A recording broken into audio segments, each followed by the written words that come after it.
Ni hao, je suis Greg le Geek ou GG pour les intimes et je vous souhaite la bienvenue pour ces minutes geek avec aujourd'hui le Digor DG2 Plus. Et oui, un téléphone plutôt costaud, étanche, waterproof, tactile, tout ce qui va bien. Allez, parce qu'on n'a pas besoin de rester 10 minutes sur chaque produit, les minutes geek c'est fait pour ça. Après générique, et après pause.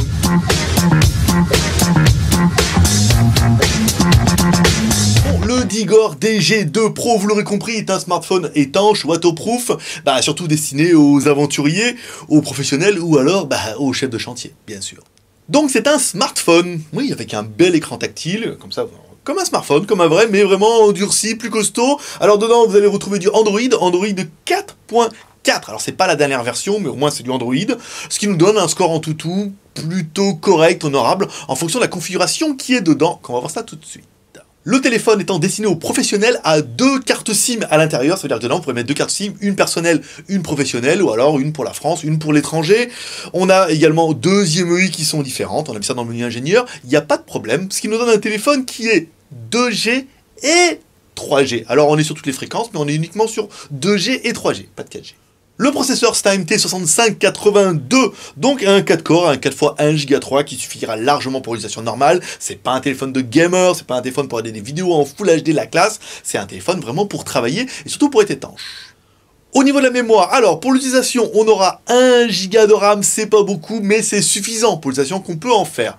On aura 8 Go de ROM pour stocker vos photos, vos vidéos, vos MP3 et tout ce qui va bien, et on aura également, vous l'aurez compris, à l'arrière, un emplacement pour mettre une micro SD qui permettra d'étendre la mémoire et de stocker beaucoup plus de choses. Nous, on a mis jusqu'à 32 Go, ça fonctionne sans problème.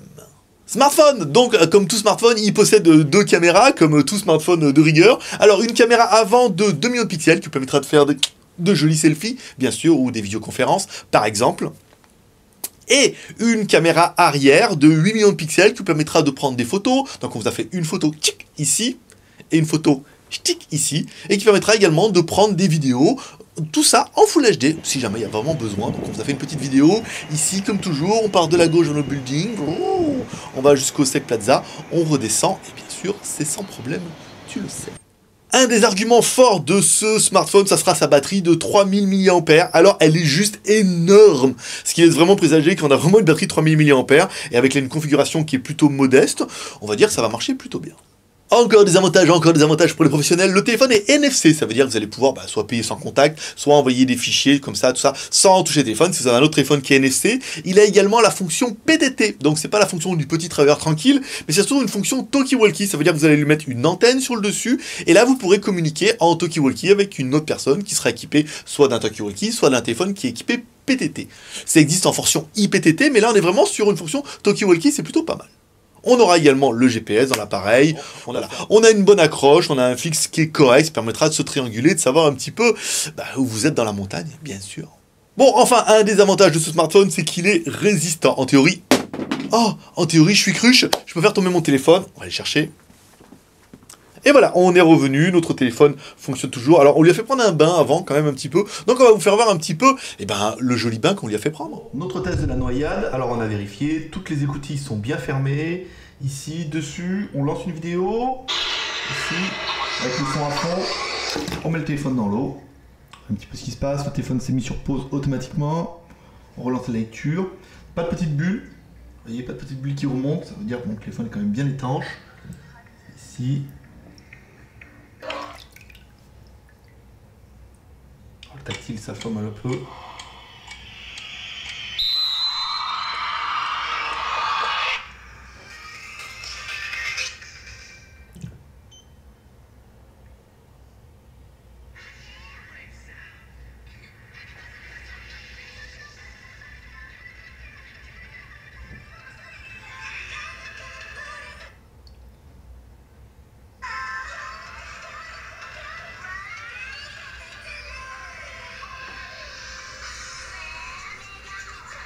Donc bonne nouvelle, notre téléphone est vraiment étanche. Ensuite, il est vraiment anti-choc. Vous voyez, là le téléphone est allumé.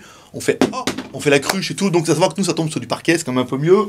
On prend le téléphone, ici, hop, le téléphone est toujours... On va essayer de l'allumer un petit peu.